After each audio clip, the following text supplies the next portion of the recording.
They are a sort of psychological riptide that no matter how hard we try to swim, it can really feel hard or impossible to get out of, and sometimes we feel like we're going to drown. And narcissistic partners learn those distorted core beliefs we have quite early and will often weaponize them. They'll say things like, "Come on, you're trying to get that new promotion because you feel like you aren't good enough."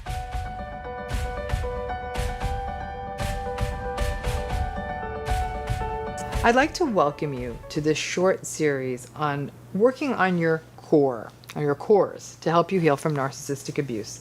This is a 5-part series addressing core work, I guess, that you could do, because by understanding these core issues, you will be in a better place to cope with and heal from narcissistic abuse.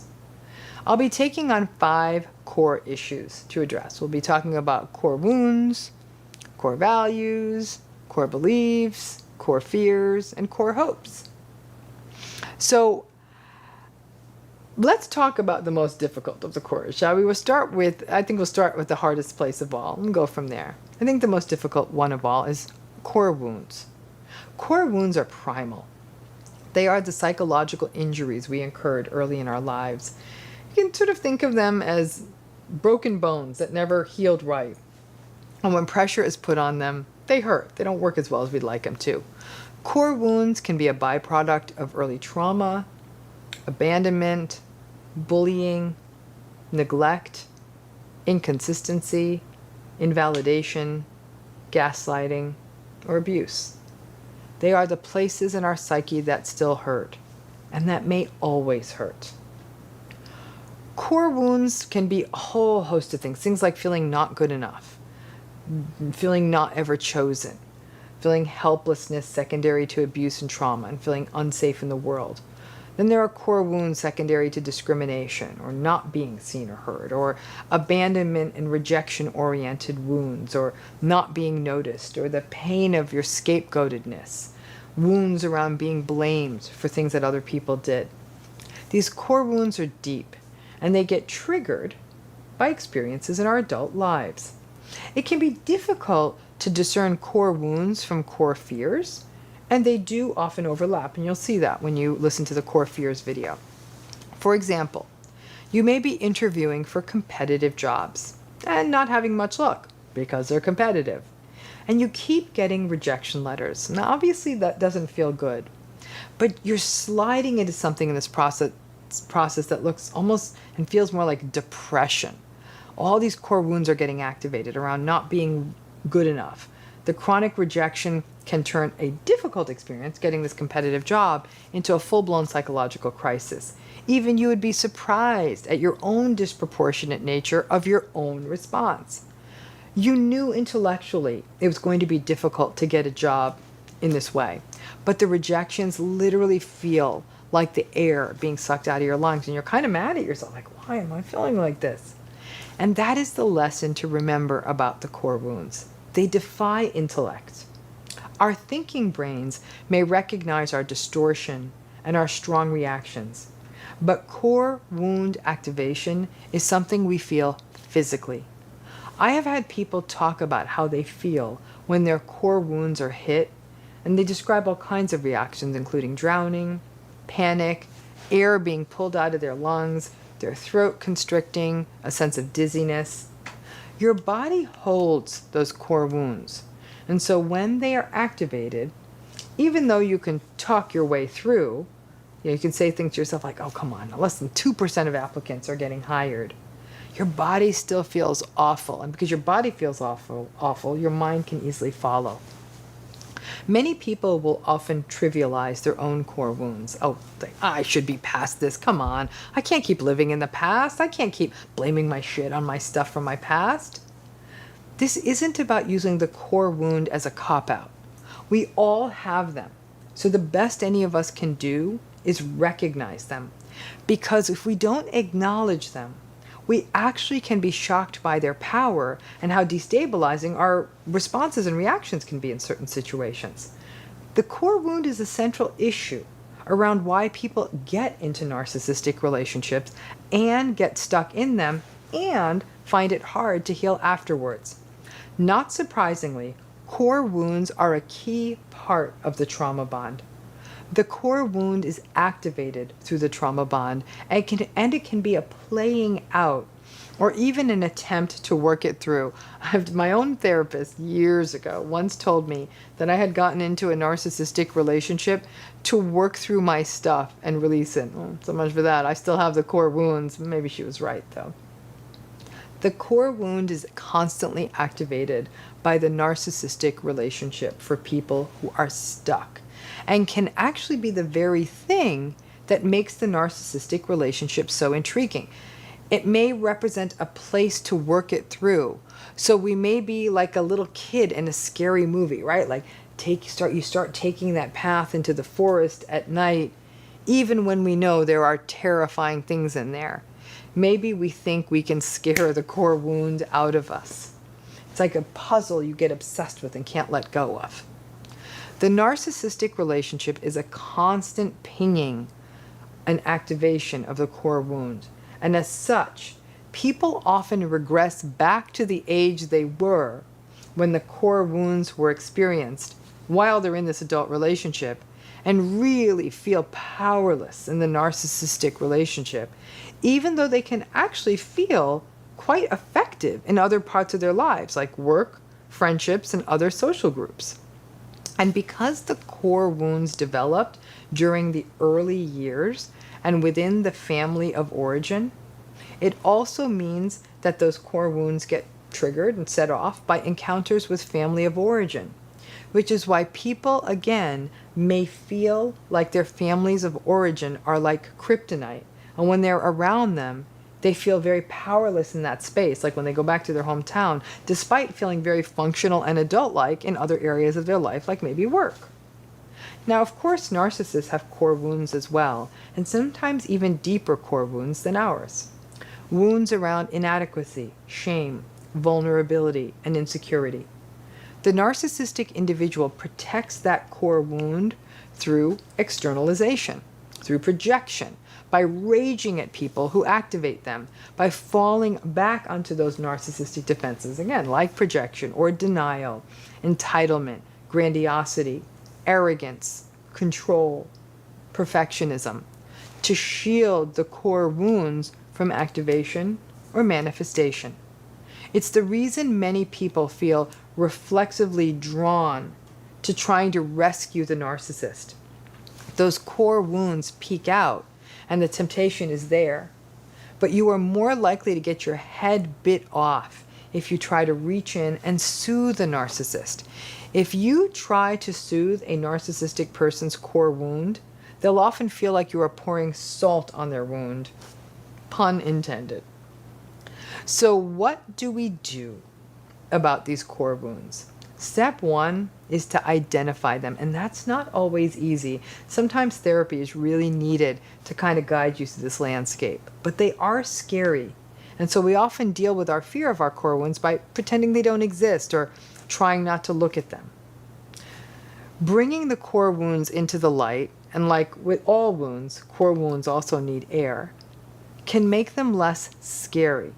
And in fact, by bringing them into the light, it can allow us to be more compassionate with ourselves, to be the custodians and caretakers of our core wounds instead of always trying to hide them. When we recognize them, we become aware of why situations may feel more painful to us than they might feel the same situation to someone else, and why we become reactive at certain times, and why we may feel completely exhausted after certain encounters. Again, that may not bother someone else. Recognition of core wounds may also teach us to take a more critical look at why we do things that we know are not good for us, or avoid experiences that could be good for us.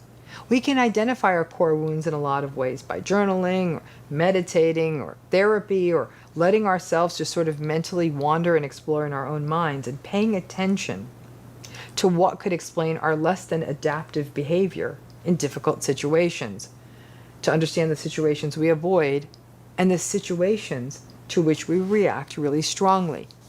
Once you identify your core wounds, then it's time to recognize that these aren't weaknesses or things to eliminate, but you learn to coexist with those core wounds. Frankly, I believe core wounds may actually drive our empathy, our sensitive awareness of certain situations. If we could just learn to not view them as bad, but just the stuff that happens to us. It's the stuff that makes us us. And if we can learn to not judge these core wounds, to nurture them, to be kinder to ourselves, to be more mindful of the situations into which we enter, and feel less like we're drawn by these magical magnetic forces the way that people experience in narcissistic relationships, but rather the core wounds actually kind of steer the car in a direction that's often not good for us if we don't identify those wounds. Understand your core wounds, though, and I do truly believe that you will have a clearer path forward in your healing. Core wounds are tough to dig into. And I have to say, as a therapist, it's a lot of the work I do with clients. It's not always easy to do on your own.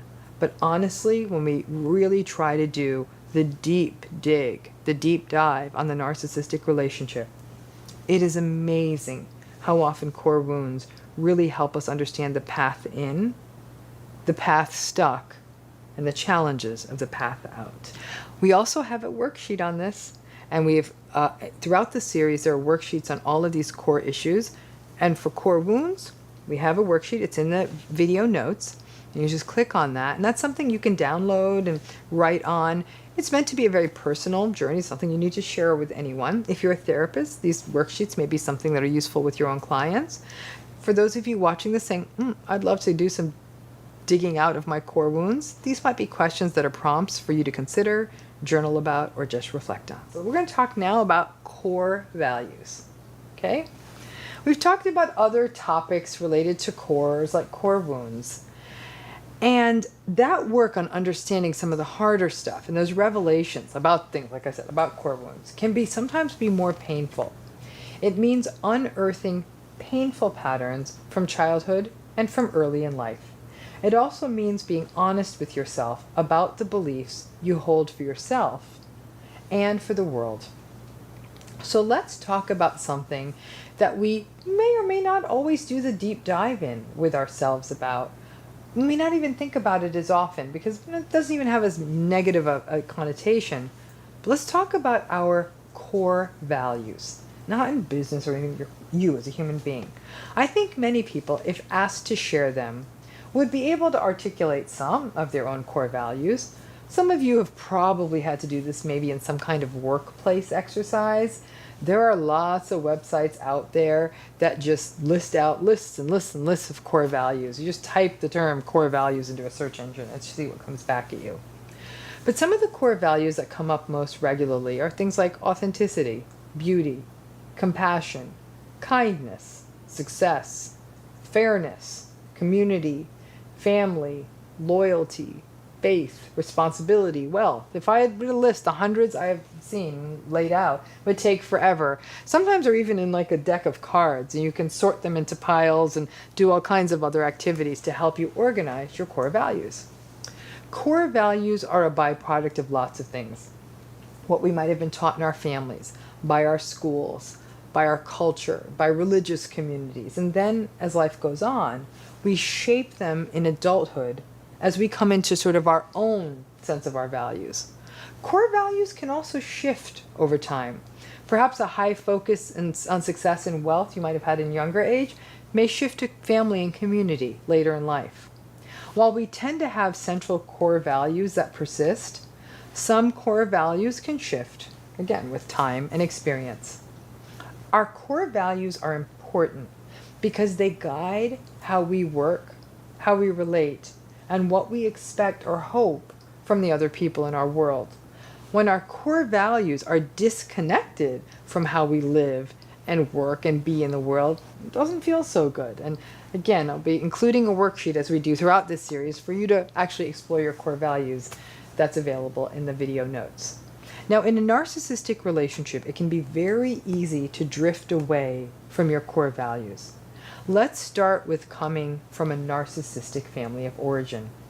It's quite remarkable how much children can have some pretty attuned sense of their own core values, but then these core values may get distorted or shaped by a controlling family system that really may keep trying to intrude into a child's head that only suckers are nice, or compassion, or success and achievement are everything. Don't waste your time being such a little sweetie. In a family that doesn't see or validate or empathize with a child, the child may not be able to authentically or in a healthy manner develop core values. I have worked with many survivors of narcissistic family systems who will say that their family of origin really gave them a rather distorted sense of values, and it took them a long time in adulthood to almost deprogram from that and find their own path of values. Core values can also be shaped by a narcissistic relationship in adulthood. Whether we are aware of it or not, our core values do impact relational choices. If family, for example, is a core value, then you may gravitate to someone who says they value family. If faith is a core value, then you may choose a partner who shares that value. But the fact is, core values do not always actually clearly decide decision-making about a partner. The struggle is in narcissistic relationships. Your core values will be tested or skewed in those relationships. So many people don't understand these relationships, so they get stuck in trying to please an unpleasable partner. And in so doing, and trying to please that unpleasable partner, may actually start giving up on some of their core values to do so. A person, for example, who values friendship may become isolated and no longer nurture their friendships anymore. A person who has core values around achievement may end up thwarting their own career due to their partner's criticism and limiting comments, and will then believe that they personally, their core value has shifted away from achievement and career, rather than saying, oh my gosh, I'm giving up on the things that matter to me.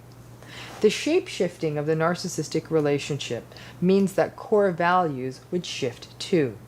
And people who are mired in narcissistic relationships may not even want to do core values-oriented work because it will force a reckoning on what they have shifted from a core values perspective just to keep this relationship alive.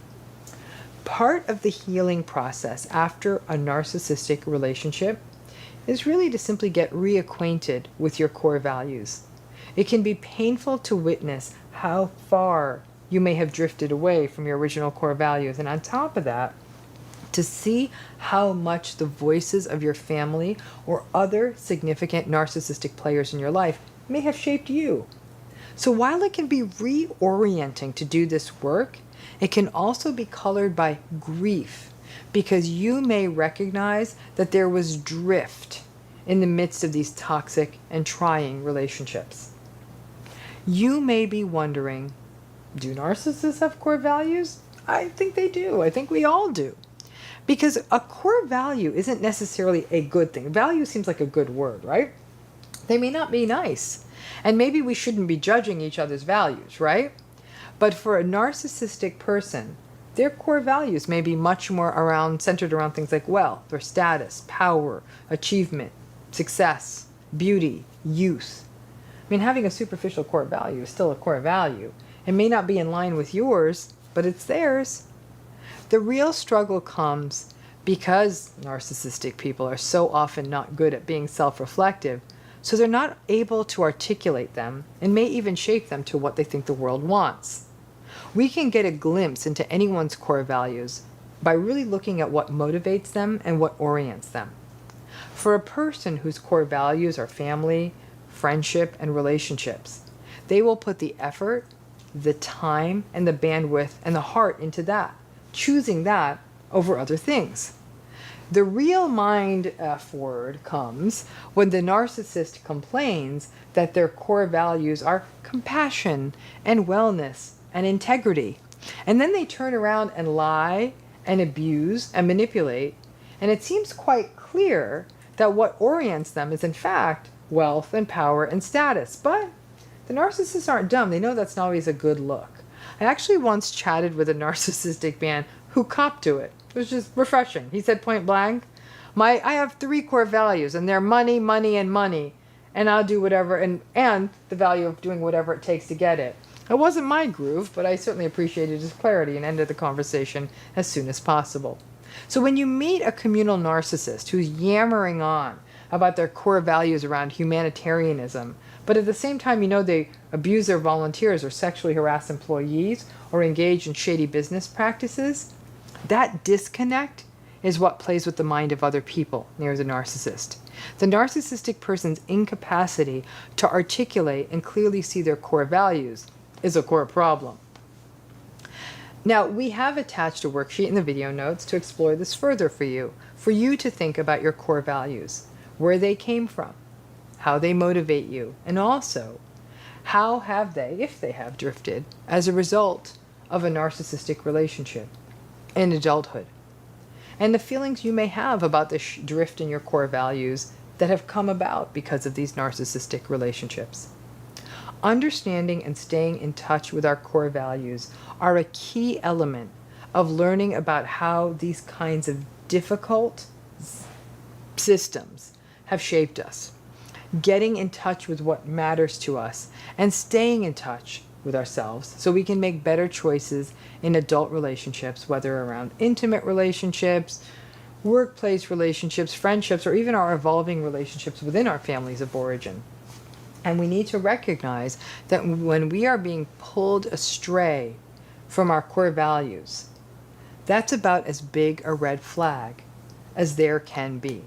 So for all of us, we have to catch ourselves and make sure that our core values are shaped to us, not to others. Narcissistic people are very, very vulnerable to goal setting, every setting, to other people, right? Because they need supply.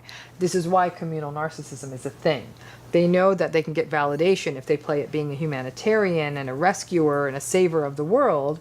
So they put all that out there to get their validation, but their behavior doesn't line up with their core values. What any healthy person has is congruity.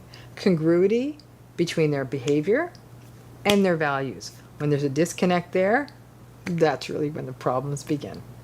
Hope this gives you some clarity. I hope that worksheet gives you something to work with. And again, for you, it's a private exercise. It doesn't have to be shared. Sometimes it actually is interesting to do it in a group and see how different values can be.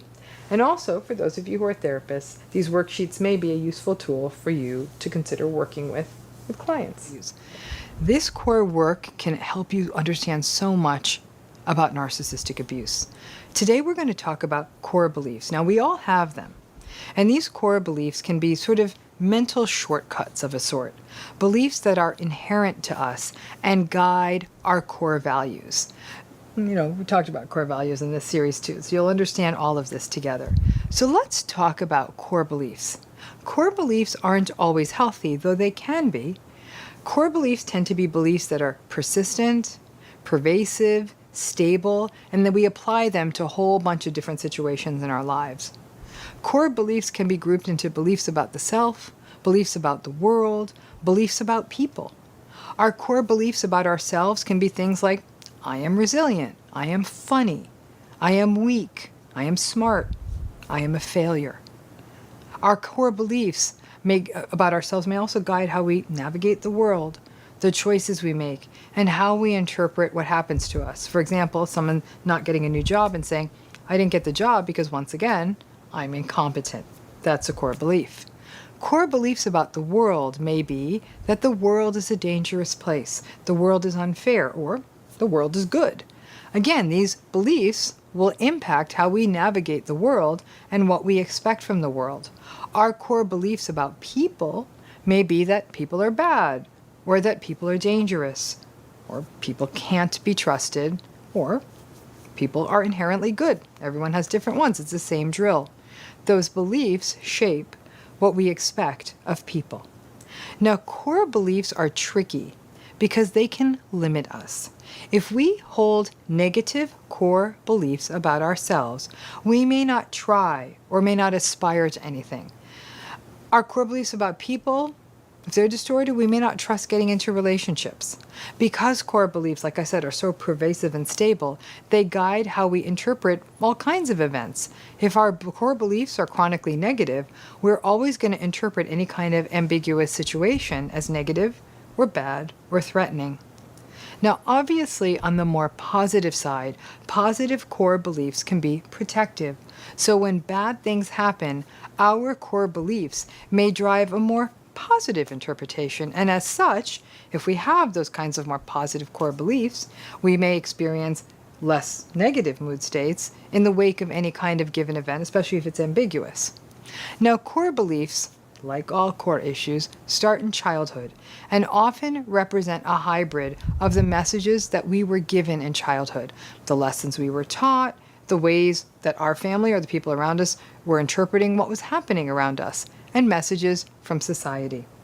It can mean, for example, that people from any kind of marginalized group may have developed negative core beliefs based on their early experiences or interactions with the world or experience with things like racism or classism. So when it comes to narcissistic relationships, you can definitely see how core beliefs can put people at risk. Core beliefs are things like, I will never find love, or I will never have a healthy relationship, or I am not lovable. Those kinds of core beliefs can obviously make people really vulnerable to things like love bombing, cognitive dissonance, justification, and getting stuck in the narcissistic relationship cycle. If the patterns in the narcissistic relationship, reinforce these negative core beliefs, it can actually get more difficult to unstick yourself. And if there are also negative core beliefs about people, for example, that all people are untrustworthy, then sticking around may feel easier since it is congruent with the belief that everybody's bad, so why bother trying to find something better? Everybody's bad, so I might as well, stick with this bad thing instead of a new bad thing.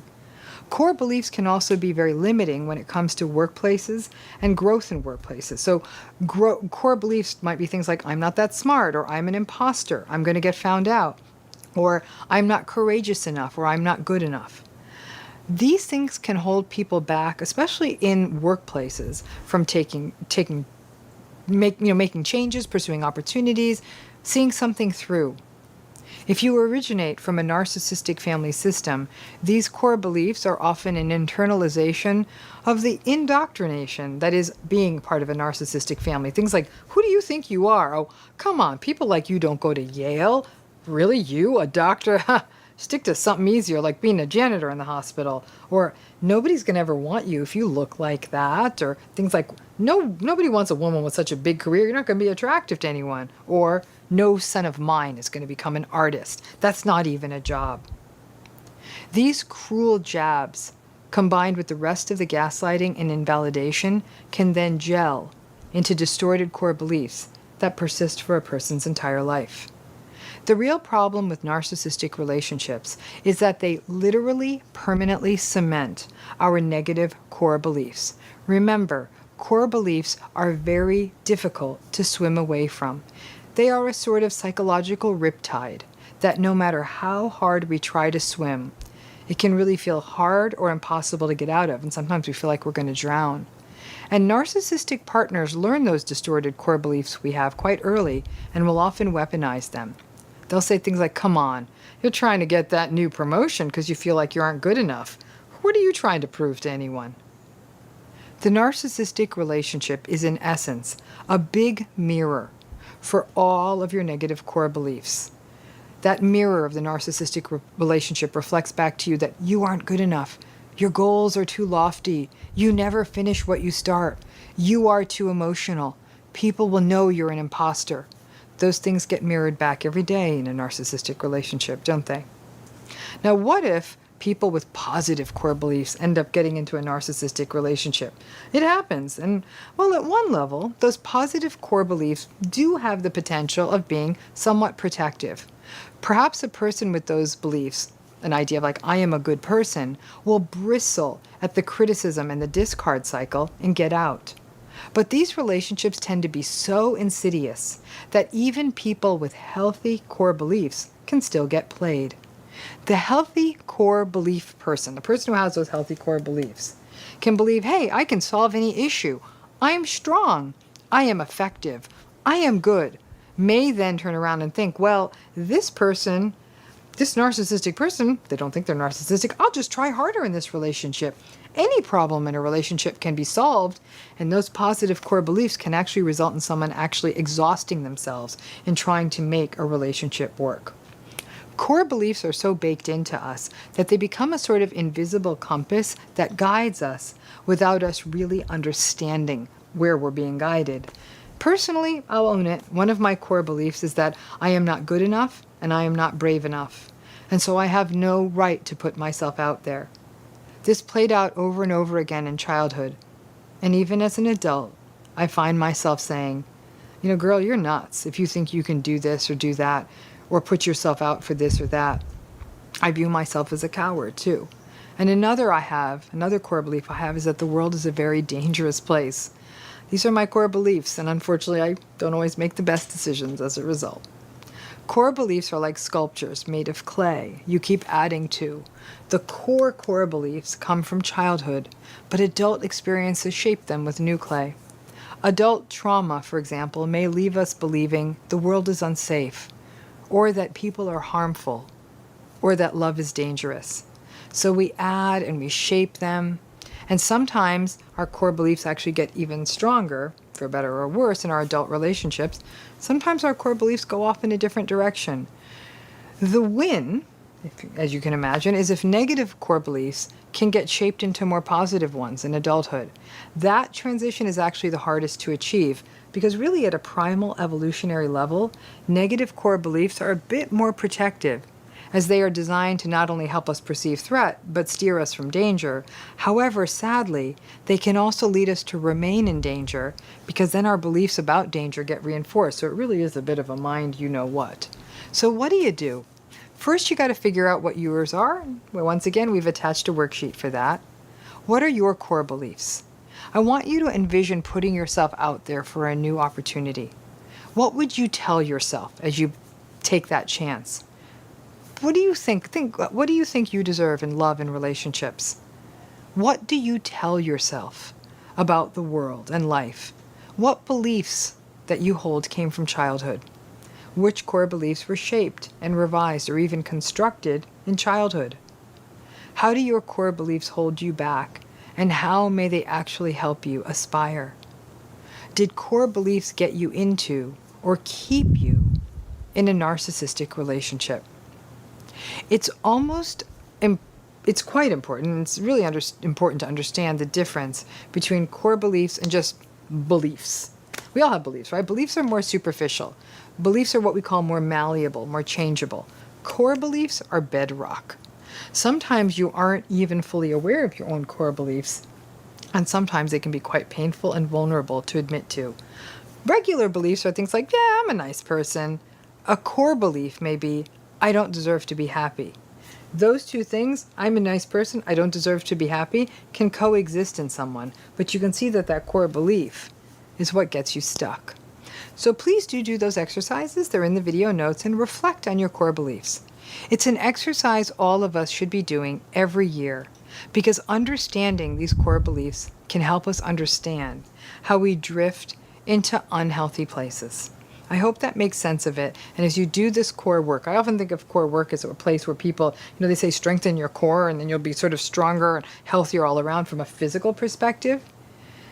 It's about time you started doing core exercises for your psychological core, because in the long run, while it's very important to have a healthy physical core, I can think of nothing more important than working on and understanding your psychological core, especially when it comes to understanding and protecting yourself in narcissistic relationships. Now, in this series, like I said, there's 5 core issues we're going to be addressing. And today, we're going to be taking on the specific issue of core fears. Now, some of you may be wondering what is the difference between a core belief and a core fear? Perhaps core fears are something that could be subsumed or nested under core beliefs. Because not all beliefs are fears, but I do think all fears at some level are beliefs. Core fears are always limiting and typically go back to early fears. These aren't phobias per se, but core fears may include things like fear of rejection, fear of abandonment, fear of looking foolish, fear of embarrassment, fear of failure, fear of getting sick, fear of being forgotten. By definition, core fears limit us. A person with a core fear of rejection may not take chances, may not try to meet new people or try new jobs. A person with a core fear around abandonment may become very reactive at the time of departure in a relationship. A person with a core fear of failure may not attempt anything other than things that are well within their skill set and their wheelhouse, and only stick to things that are inherently not challenging, which means then they will not be able to grow and really reach their full potential. The core fears, not surprisingly, originate most often from early familial and environmental issues. The child who lost their parent, or a parent left them, or the parents were never available, or the child would be rejected if the child made a need known. That can all drive a fear of abandonment.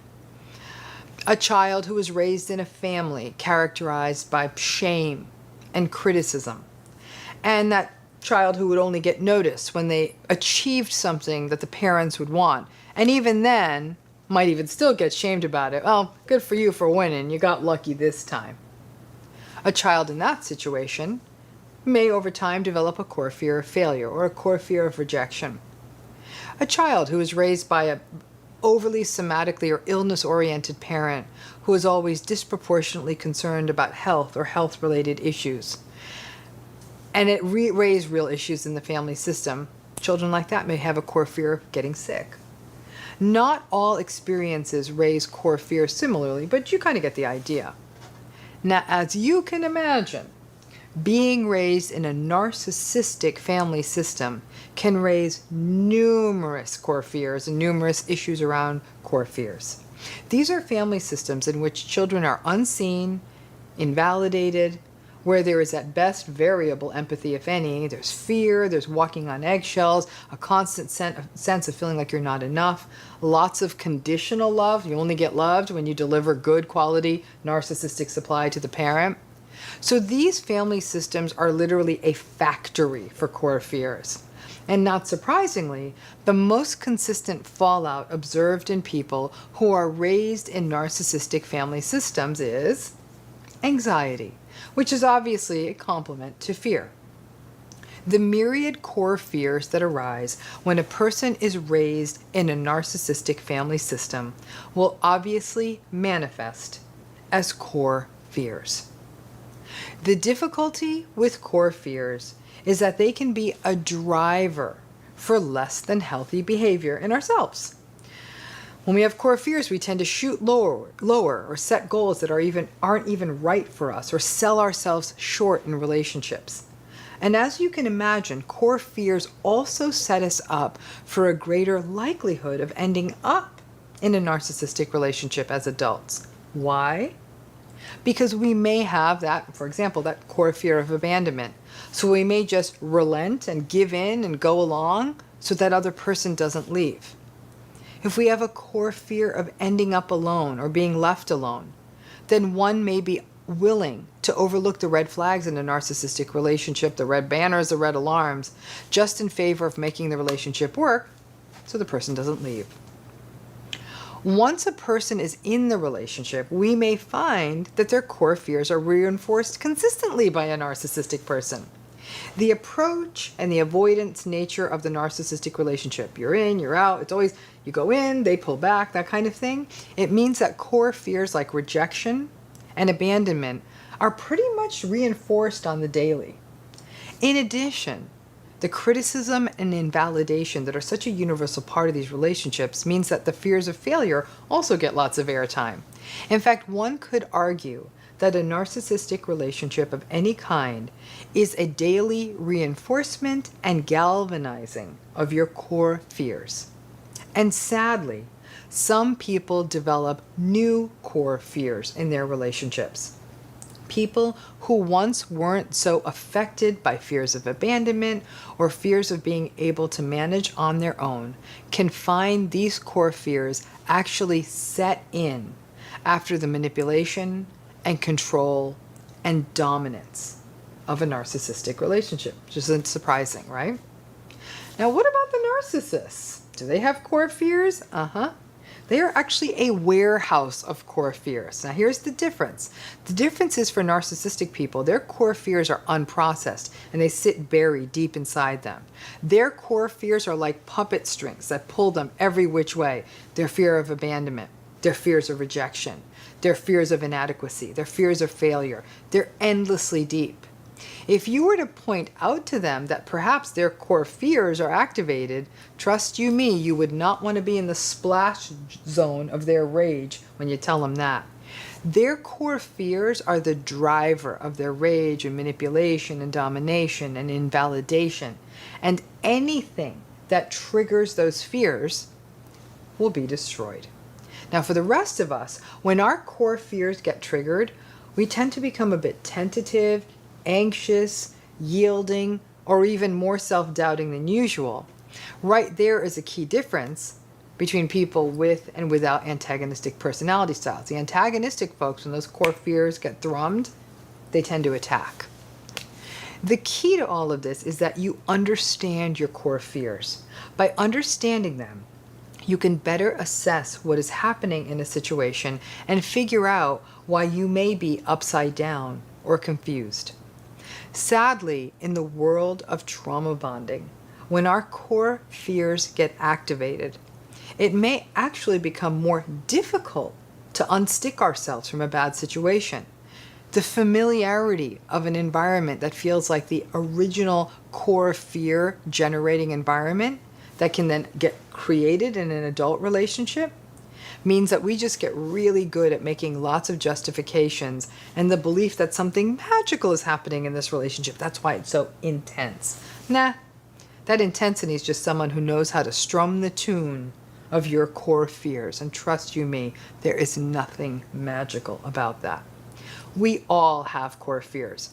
And when we are tentative or we are hold back or we feel stuck, it's often our core fears getting activated. There are situations in our life when we react gracelessly or maybe react more strongly than we wanted to. It's often our core fears being activated.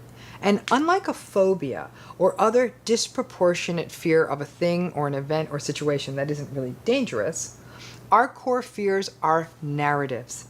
They're the stories we tell ourselves about the various psychological things that go bump in the night in those childlike parts of us. Now, as with this series, there's a worksheet in the video notes if you want to do some journaling or thinking about your core fears. It could end up being a worthwhile exploration for you to be able to understand your reactions and responses to a whole host of situations, but more specifically within the confines of your narcissistic relationship. Not just relationships you have now, but relationships you've had historically. By understanding your core fears, they become less of this invisible hand that's guiding you and something that you can be aware of and say, yeah, this is getting activated. And now I kind of understand what is getting set off in me. So you can take better care of you and explore this in ways rather than getting stuck in yet another cycle of toxic relationships because those core fears are keeping you stuck. We're taking on core hopes. So I thought this would be a good place to sort of land this series on. Might as well end on a good note when it's such a difficult topic. Something that can actually facilitate healing and help all of us survive this process of healing are core hopes. Bless us as human beings, right? Life cannot break these core hopes out of us. And these aren't just like superficial hopes like I want to go to Hawaii on a vacation or I want to get a new car. These are far deeper and wider hopes. Some of these may be aspirations or humanitarian. That core hope might be that someday we deal with children who are in poverty or suffering. Some of our core hopes may be about other people. A core hope for me personally is actually that my sister would have a wonderful life and be happy. Some core hopes may be for yourself. You may have a core hope for wanting a happy family, a core hope for a healthy child or children. But they are hopes, core hopes that are integral to you and frankly may be tied into your beliefs and even your core wounds and core fears and core values. Now, when our core hopes get dashed, it does not feel good. Same with all the other core stuff. The way our core hopes build, they start early. Our core hopes are driven by what we see in childhood and perhaps maybe what we don't get. Some people's core hopes, for example, like let's say they came from a dysfunctional, chaotic family with lots of arguing and fighting. Perhaps their hope, simply their core hope, was a peaceful family that does stuff together, or a core hope of a safe place to live. Sometimes our core hopes are driven by what people tell us to hope for. You know, that usual checklist type stuff. You're supposed to core hope of a good career, core hope of a certain kind of family. It gets tricky if that's not really what you want.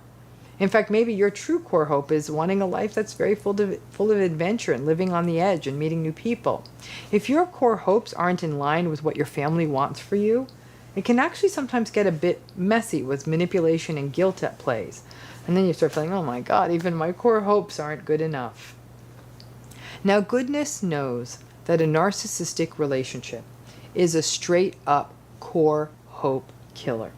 Sometimes you may get part of the story, a house or a marriage or kids. So perhaps it seems like part of the core hope is being realized, but then you recognize that it's only part of a story.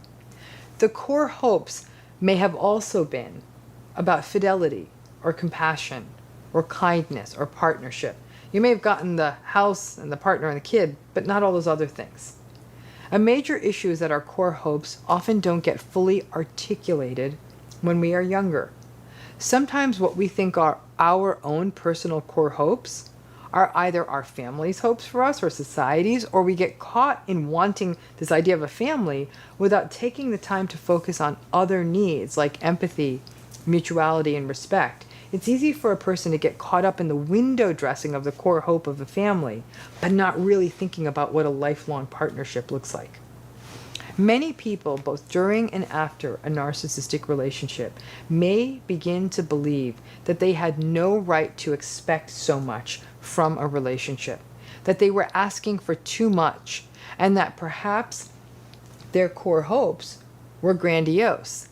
I'm going to tell you, I don't think it's grandiose to expect to not be gaslighted or to expect to be respected or listened to. Or maybe that they simply thought they were asking too much in the relationship. Some people within the confines of the narcissistic relationship may begin to believe that their core hope to have a balance, I don't know, between career and family or to do work that mattered to them was too big of a core hope because they weren't supported in it in their narcissistic relationship. And after it being invalidated repeatedly, they may have simply abandoned the core hope rather than questioning the relationship. Yes, I know you're wondering, do narcissists have core hopes? Of course they do. Now, narcissists' core hopes do tend to be a bit grandiose. They're left over from childhood, just like their core values. Their core hopes tend to be around grandiose hopes of ideal love, fame, success, money. They tend to be fantastical hopes, and the struggle is that most of the time, the narcissistic person's core hopes don't come to fruition, and then the narcissistic person falls into a victimized entitlement and rage that their dreams did not come true and their core hopes were not realized. And this can actually set up lifetime rage cycles with rage at partners, family members, and employees over things just not working out because they often don't in life. Their core hopes not being realized. Narcissistic people, as a rule, are often malcontents, and the malcontentedness is the core hopes not happening as they want. And then when their core hopes don't turn out the way they want, they're not able to regulate, and then it comes out as rage. For some people in a narcissistic relationship, having core hopes can almost feel dangerous. The core hope of having a happy and intact family can keep someone stuck in a narcissistic relationship, hoping, begging, praying that the narcissist will change, hoping that all that future faking actually isn't all fake. That core hope for an intact family can shield a person from seeing their narcissistic relationship accurately and then just staying too long.